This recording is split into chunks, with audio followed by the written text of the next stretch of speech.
Hey there, and welcome to NASA's Curious Universe. Our universe is a wild and wonderful place, and in this show, NASA is your tour guide. Now, we've made more than 50 podcast episodes, taking you on adventures to the moon and Mars, inside of a black hole, and to some fascinating corners of our very own planet, Earth. Well, for the first time, we're coming to you in a video, too. So sit back, grab some popcorn, and enjoy this special bonus edition of NASA's Curious Universe.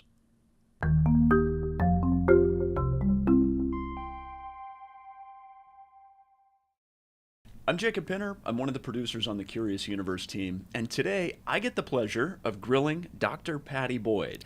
Listeners of Curious Universe will recognize Padi. She's our host with the most. But what you might not know is that hosting this show is a small part of Padi's job. She's a full-time astrophysicist. She's been researching the cosmos for decades. Basically, she does all her own stunts. So, Padi, I've got tons of questions for you.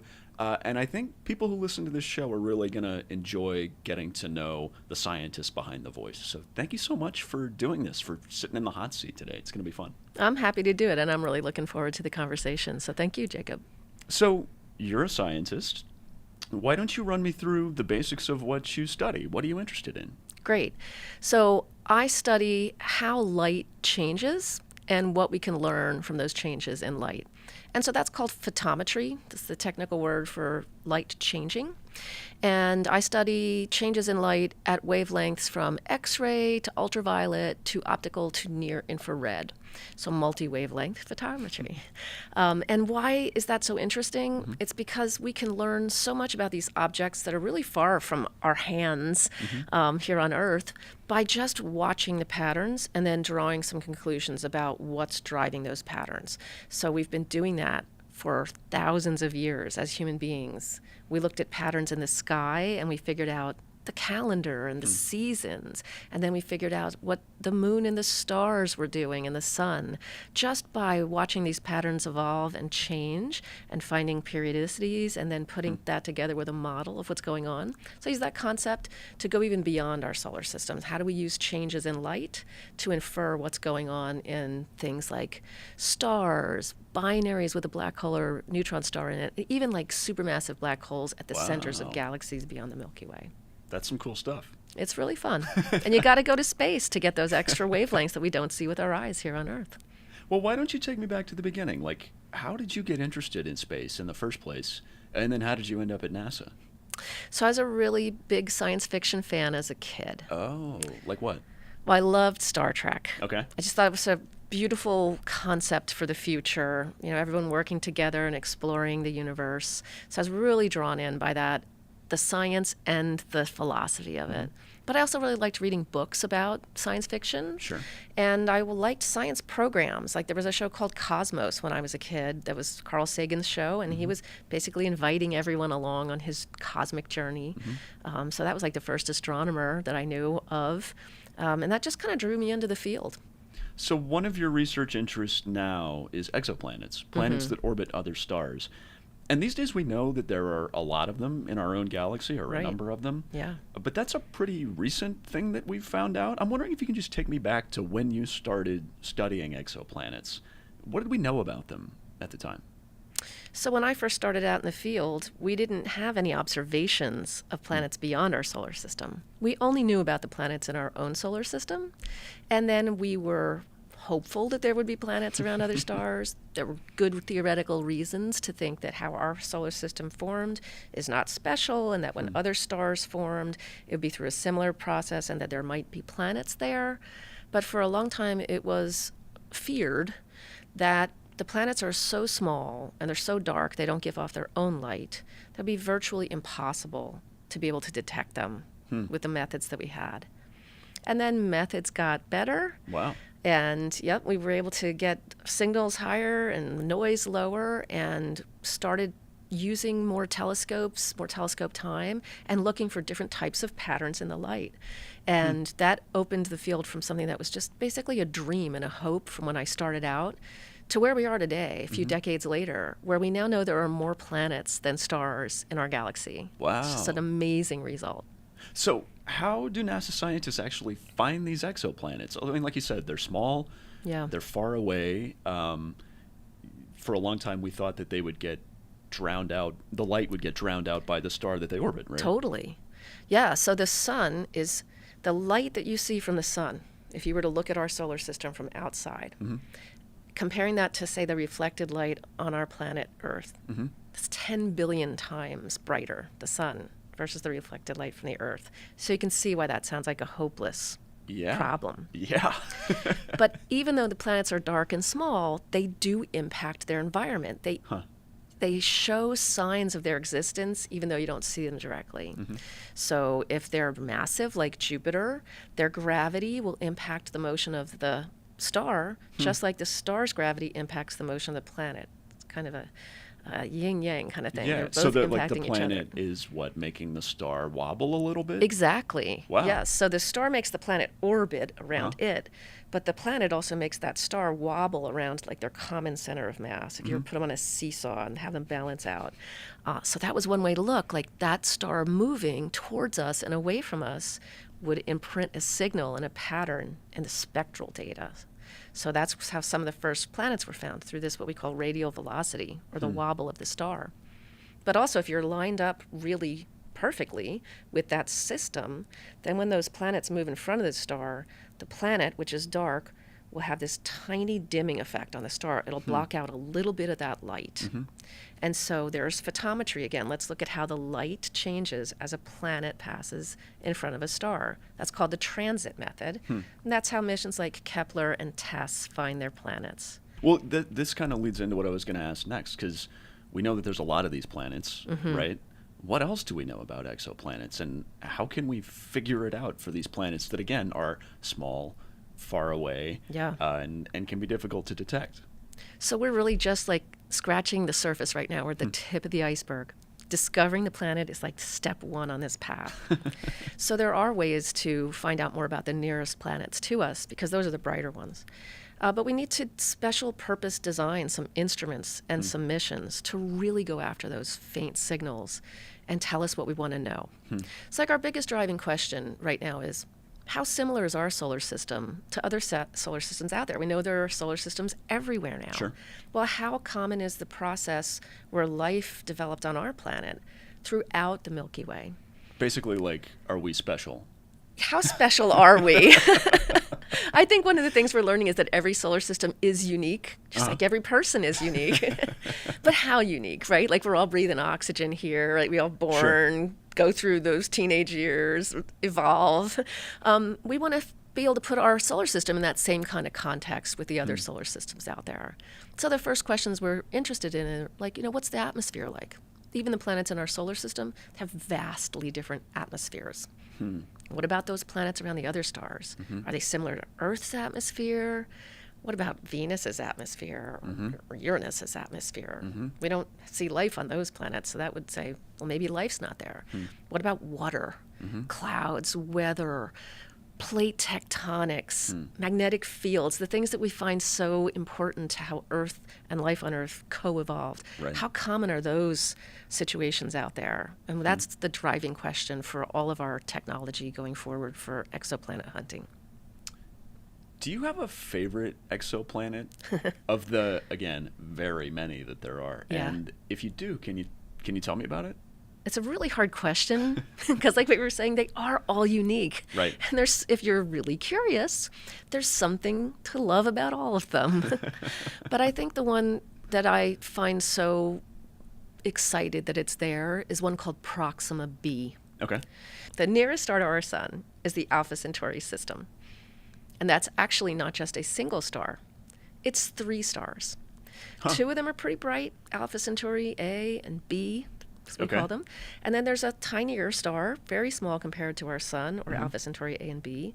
But it's on an orbit around those 2 that brings it very close to, not very close, but closer to Earth than A and B. And so that's why that's called Proxima Centauri. It's the proximate one to us. Okay. We know that there's a planet around Proxima b, and we know it's in what we call the habitable zone or Goldilocks zone of that star, where the conditions are right that liquid water could exist on the surface. Wow. Could not.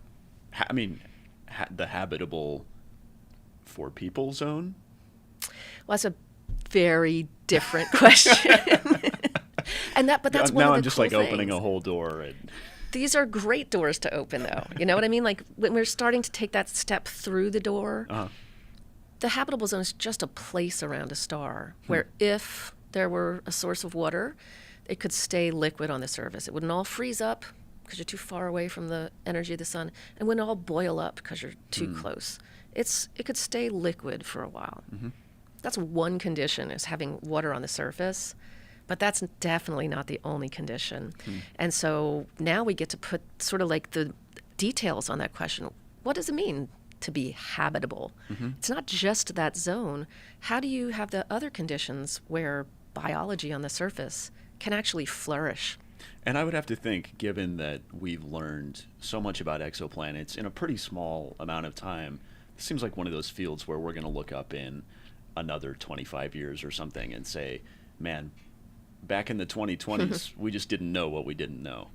I think so too. I mean, we're really just taking these first steps. So we're definitely going to be able to put a lot more information on these exoplanet systems as we go through this decade and the next. It's going to be a great time of explosive growth. It already is. You know, I think for a lot of us who aren't scientists, like when we picture scientists wearing their lab coats looking through a microscope or a telescope or whatever, what we really picture is that eureka moment when you find a breakthrough or you discover something totally new or something like that. Right. But can you kind of take me into what that is actually like in reality? Like, is there one breakthrough or discovery or something that you can, tell me the story of and sort of put me in, like, what does it feel like and how does that actually happen? Okay. So it's cool that you brought up that stereotype of like the lone scientist in the coat looking through the telescope or the microscope and having that moment of aha and everything changes. The light bulb goes The off. light bulb goes off. And that has definitely happened. But what we're seeing more and more is that science is done by teams of people. And that, each individual person brings their own unique strengths to a broader team, and that team working together can accomplish a huge amount. I think we tell that story so well in our Curious Universe episodes across the spectrum of what we do here at NASA. But the personal experience I had like that came with the Kepler mission. Kepler launched in the end of the first decade of the 2000s. And it was the first NASA mission that was specially designed to study exoplanets because they were so new. Okay. And at the time, we only knew of a couple hundred, and they weren't mostly found with the transit method. Kepler was meant to do photometry, like we were talking about before, on 100,000 stars at one time. Wow. Looking for those tiny dips or something that could be a dip. Those transit signals would first give us a signal in all that data that we would call, it had to cross this threshold to be interesting. Okay. So we called those threshold crossing events. You said you're talking about 100,000 Yes. planets or 100,000 stars? It was an unprecedented computational task. Okay. 100,000 stars, all that data coming down at once, and you're shoving it through this pipeline. So you've like really got a fine-tooth comb to go through all this, right? Yeah, that's a great analogy. And you're throwing most of that stuff away. Huh. You're really sifting through it to find the interesting stuff. And at the time Kepler was launched, we didn't know how common or rare exoplanets were. That was one of the big questions it was meant to answer. And we were kind of, worst case scenarioing it. What if Kepler didn't find any transiting planets, or very few, or showing that, planets just weren't very common in our galaxy? So we were ready for like a certain number of threshold crossing events. And when that first data slug comes down to the ground, it goes through that pipeline and the team starts looking to see what they got. There's a lot more threshold crossing events than anybody expected.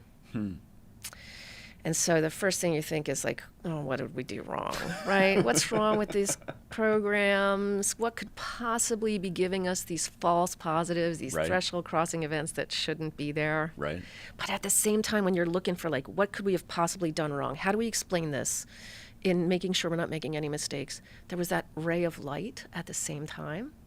That maybe we're getting so many threshold crossing events because every star in this collection has a planetary system. Wow. And so the ones that we can't see transit are just the ones that aren't lined up for us. And the ones that are lined up, well, we're seeing threshold crossing events, or a huge proportion of them are showing us something like a threshold crossing event. Right. That's what the statistics were telling us from that very first moment. Wow. It could be that planets are everywhere. could be.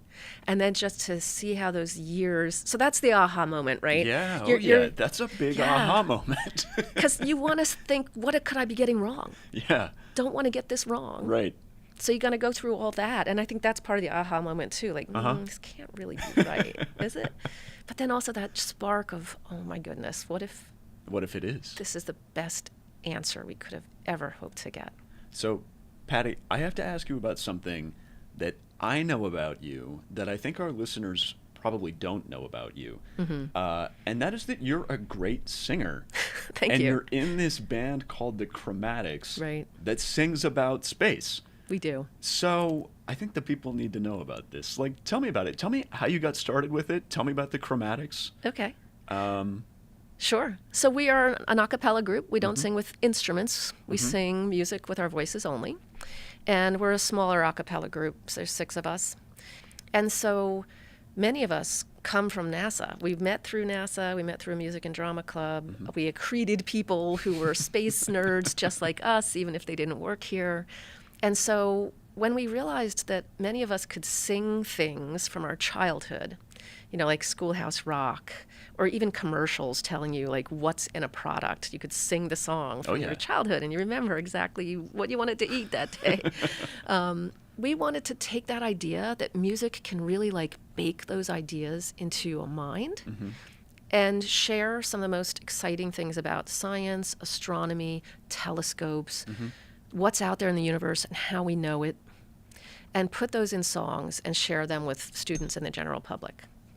So that's what we do. We call that astro cappella because it's astronomy through a cappella. And we've been doing that for the whole time the group's been together. And we like to sing about missions. We like to sing about black holes and the habitable zone, the Goldilocks zone. We have a song about that. And we do activities for students that can be used in the classroom too. So sometimes we're working with teachers to get that content into a type of lesson plan that can be taught. And other times we're at museums just participating with any activities at a museum and working with the general public and singing to them. It's like singing that songs little, of science. That little spoonful of sugar that helps the astronomy go down, right? Yeah, it's a good way to look at it. All right. Well, Patty, to cap off, I've got to ask you the question that we ask everyone we interview. This is something, again, that listeners may not know, but, you know, the name of the show is Curious Universe. We really try and follow that curiosity. So to end every single interview, we ask, Patty, what are you still curious about? I am still curious about our model of the universe and how it began and how it's going to evolve. Okay. So, That's you know, a big heady question. thing to be curious about. Yep, our whole universe. Yeah. But we're learning so much in the next couple years. You know, we've got JWST that's finally looking beyond what we were able to see with our telescopes before it came, finding those first galaxies and how evolved they are and what is that telling us about our models. But also, like, what's the Roman telescope going to tell us when it gets up and starts really interrogating things like dark matter and dark energy, parts of our universe that we know are so important to its evolution and its future that we can't really measure well yet. So I'm looking forward to answering those big questions in both directions, the beginning and the evolution, and how NASA's space missions are going to impact that. All right, if you're up for it, I've got a lightning round of quick Let's questions do also it. to run through. This will be fun, I think. All I'm right, going to ask you the same ones. let's go. All right. First up, if you, Padi Boyd, could go to space, would you do it? I would totally go to space. I think it's such a special No experience. hesitation. No hesitation. I'd love to see the Earth from that vantage point. I know it's life-changing for everybody who's been. I want to experience that myself. I think that'd be fantastic. Okay, Star Wars or Star Trek? Gotta say, I'm a Star Trek fan more than Star Wars. And even as a Star Wars person, is there anything I can do to change your mind? So I love them both. You know, I really enjoy the planets that they visit and all the things they have in common there. I like the philosophy of Star Trek a little bit better than the swashbuckling Star Wars. But I think you've given it away. What about you, Jacob? Star Wars I would versus pick Star Star Trek? Wars. It's really just the lightsabers. They've got me. I want to do cool sword fights. Yeah, it's pretty cool. If you could have dinner with any astronomer or space pioneer who you haven't already met, who would it be? I think I would pick Carl Sagan.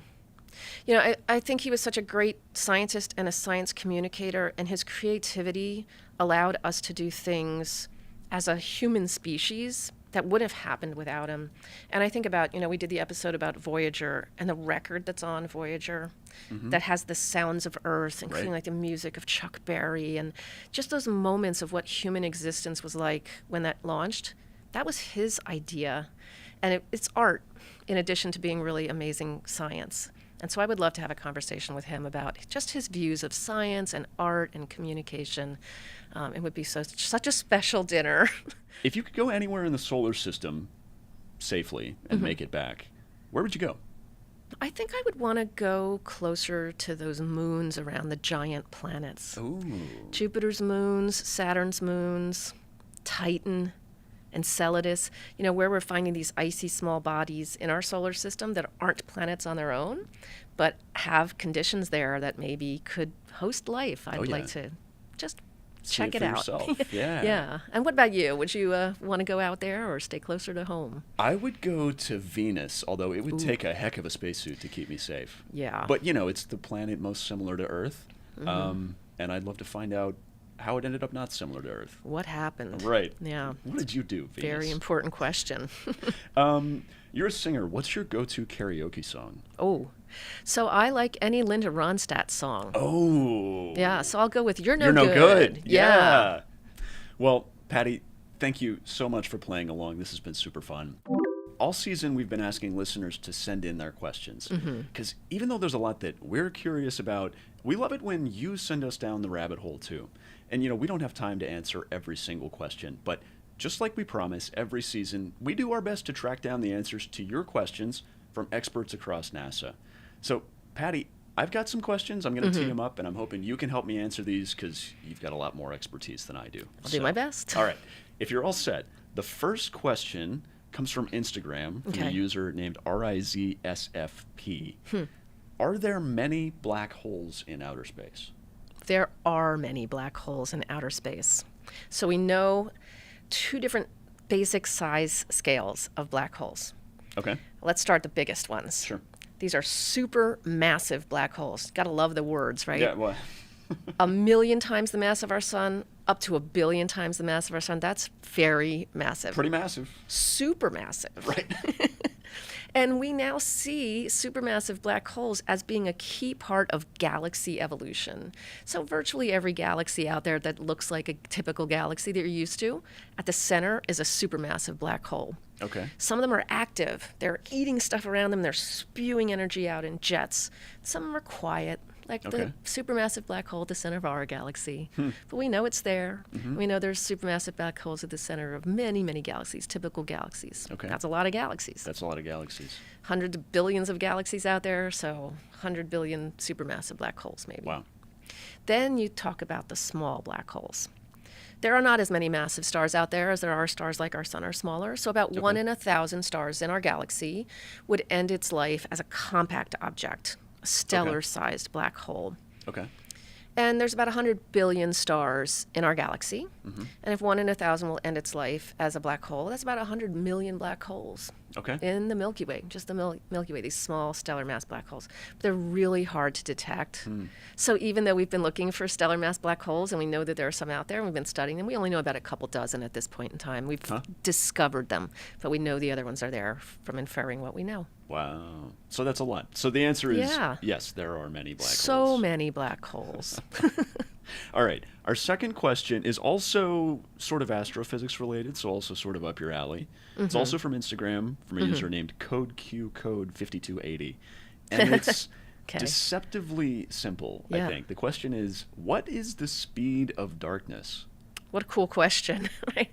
I love the way that sounds. It sounds like it should be a movie or a song or an episode of the Curious Universe. That's right. Maybe. So speed of darkness is kind of, you have to put in the context of the speed of light. The speed of light is the fastest that anything can go. And darkness is the absence of light. So if darkness is us taking light away or light passing by, then the speed of darkness would be equivalent to the speed of light. But there are all kinds of like thought experiments that can give you the illusion of darkness maybe moving faster than light. So you can imagine like if there's a little, ant moving across a light source, and then if you were to think think about its shadow that's further away, that shadow would look like the ant is moving faster. You'd see the shadow moving faster than the actual ant on the light source because it's being magnified, right? Oh, okay. Yeah, so it could give the illusion that it was moving a lot faster than it was. Wow. But in reality, nothing moves faster than the speed of light, even darkness. Okay, a good answer. All right, well, our last question comes from a listener in Argentina who actually recorded an audio version of their question. So let's take a listen to this one. Great. Hi, my name is Gabriel Fuseli. I live in Santa Fe, Argentina. I'm a big fan of your podcast. I've been really curious about the universe since I was a child. So if I could ask to an astronaut and an astrophysicist, it would be, which are the procedures that astronauts must follow before and during a spacewalk? So thank you very much. That's a great question. Thank you, Gabrielle, for your question. And as you know, a spacewalk is any activity that astronauts do in space when they're outside the spacecraft. And there are a lot of steps to properly suit up for a spacewalk. We checked in with an expert at the Johnson Space Center who told us something you might not know. Which is? Well, astronauts do something called in-suit light exercise, or ISLE. Okay. It's when they move their arms and legs around like a dance to purge their blood nitrogen. Did not know that. And this helps reduce decompression sickness when they go into the vacuum of space. Also, when on a spacewalk, astronauts have to climb aboard portable foot restraints. You turn a screw, your whole body will rotate in space. So these keep your feet stuck in place. And they might have 2 to 3 different work sites depending on what they're doing.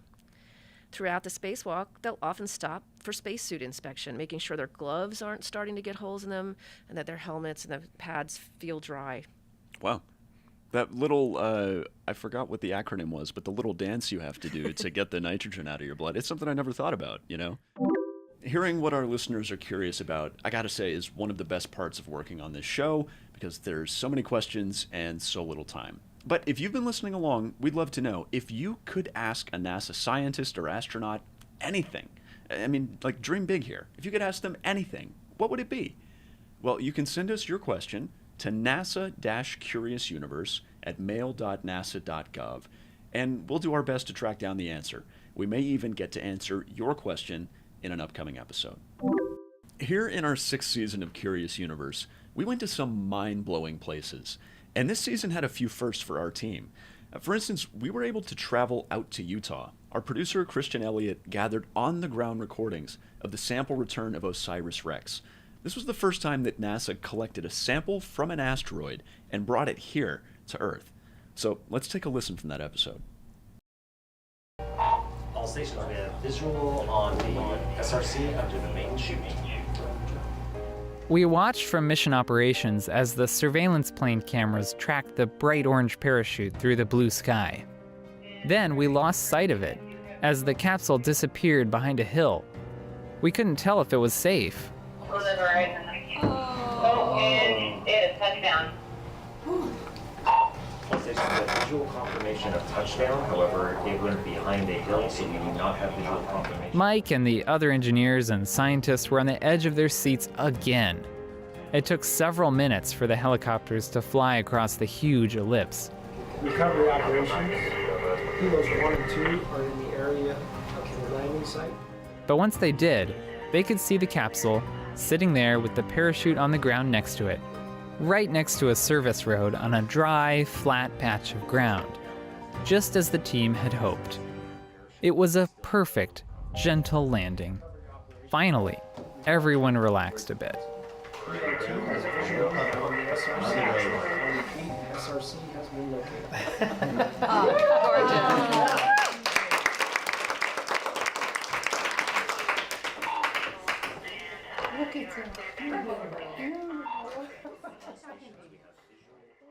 Jacob, you and Christian were out there to support the OSIRIS-REx team's sample return. What was it like being on site during this historic NASA moment? It was really cool to be there. And the moment that I'll never forget was after the capsule had landed and we knew it was safe and we knew that, you know, everyone was going to be happy and the science was going to be able to proceed. The capsule had actually landed in a spot that was off in the distance where we couldn't see. And so after that, the helicopters retrieving it just sort of appeared out of the mountains in the distance. And one of them had this long cable with a kind of basket thing that was carrying the capsule. And we saw it, again, just come out of the horizon, fly towards us, come right in front of us, and go to where they had set up a temporary clean room where the team could get to work. And even though there are people who've been working on this for something like 20 years, and I have not, I'm like, my involvement is so small, but I got goosebumps. I got chills just knowing that like pieces of outer space were right there in front of me. It was such a special moment to be a part of. And seeing it with your own eyes, right? Like you know that it's doing okay, but just having that moment of visually confirming it. And like you were talking about earlier, being with a team who's been working so hard to make it all possible, you really felt that camaraderie. Like, again, I didn't have anything to do with this, but I felt like, yeah, I did this. I was part of this, you know? It's a moment for everyone, right? Yeah. I can tell you about another episode that I've worked on that I have really enjoyed. And it was the focus of our season finale episode, which is called A Year in Mars Dune Alpha. So there are these 4 crew members. They're living in a simulated Mars habitat here on Earth.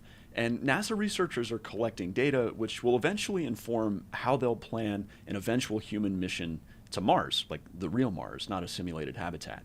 So the crew is almost completely cut off from the outside world, but I was able to communicate with them by voice memo. So let's take a listen. Hello, Earthlings. This is what Mars airlock sounds like. If I could sum up Chapia in just a couple of words, the words would be almost Mars. People often ask what it smells like. It doesn't actually have a lot of smell, and one of the reasons is that most of the... You hear a constant hum. I like to imagine it as the engine of Mars. Science is an iterative process. You iterate on things, you make small discoveries that build and build, and I think that this study is an example of that. Well, that is so cool. So did the voice memo process actually include like a delay, the same as you would have if you were talking to the folks on a Mars trip? It did. So we expect that when people eventually go to Mars, depending on where Mars is in relation to Earth, there will be something like 15 to 20 minutes that it'll take a signal to go each way. So if you think about, if I'm on the crew on Mars and you're in mission control and I need to call you, I send you a message. It takes 15 to 20 minutes to get there. You figure out what you're going to say, and it takes another 15 to 20 minutes for me to get the answer. Wow. So the crew really has to be creative. They have to be problem solvers.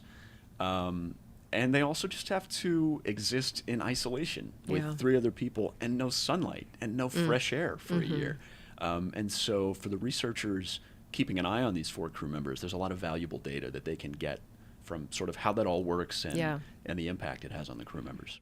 So one other cool thing I want to spotlight is that we got to investigate the sounds of the sun. It's in an episode called Hum of the Sun, and we explain how heliophysicists, or sun scientists, are finding a lot of value in listening to our star.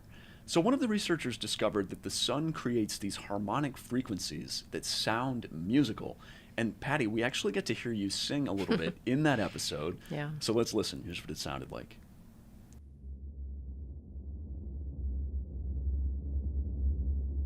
When we get 2 regions that rotate together on opposite sides of the sun, we get an octave above that fundamental frequency. If we have 3 regions, they're now, if you kind of visualize it, they're equally spaced in thirds around the sun. And this creates an octave and a fifth. And above that, we get 2 octaves, and then we get the major third and then the fifth. This creates these musical harmonic components in the solar wind.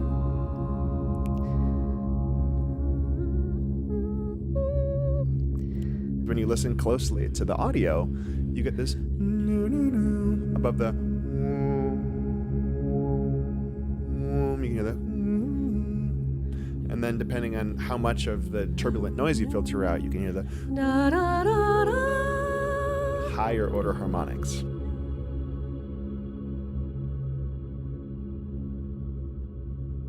My mind was blown. It's like, you can hear the harmonic series in solar data. It's crazy. So, Patty, when we, again, that's something to peel back the curtain a little bit. Listeners might not know that we basically surprised you with this and put you on the spot. and played you this tape. Yeah. And then you just reacted spontaneously. So I was in the room when that happened. Mm-hmm. We were blown away by Aw. how it sounded in the end. But I'm really curious for you when you heard that Yeah. and sort of thought about what you could do with it. What was that like? Well, I was so mind blown by the concept of being able to listen for patterns, right? Because we've been talking about looking for patterns. And now we're talking about taking the same data, but just putting it in through a different part of your brain. How does that part of your brain find patterns? And so music is all about these harmonics. You know, how does like the fundamental and a third or a fifth relate to the whole sound? Right. I was just really kind of moved and blown away by the fact that we could hear patterns that were telling us something about what was going on physically, but also they sounded so beautiful and that we could just connect them to something that we're so familiar with. You know, music is very familiar to people, but it's invisible and it's mysterious, and we can't really measure the impact it has like on your soul or your feelings. So I just thought it was fantastic to think about how things sound. Here at Curious Universe, as you know, we love to nerd out about space and all kinds of science. And by now, you have hopefully noticed that we also like to have fun while we do it. But I got to tell you, it wouldn't mean a thing if it weren't for you, the listeners. We really appreciate you listening, and we always love to hear what you think of the show. If you need a new adventure, you can always find us at nasa.gov/curiousuniverse. There's a backlog there of every episode we've released since 2020. And whether you're a first-time space explorer or a total space nerd, there's definitely a Curious Universe episode for you. All right, well, that's a wrap for Season 6 of NASA's Curious Universe. Again, thank you so much for tuning in this season and for supporting the show. It's time for us to take a break and work on new episodes. But I promise we'll be back soon with more adventures. Until then, you can find us anytime at nasa.gov/curiousuniverse. And find even more NASA podcasts in your favorite podcast app or at nasa.gov/podcasts. And remember, stay curious, and we'll see you next time. Thanks.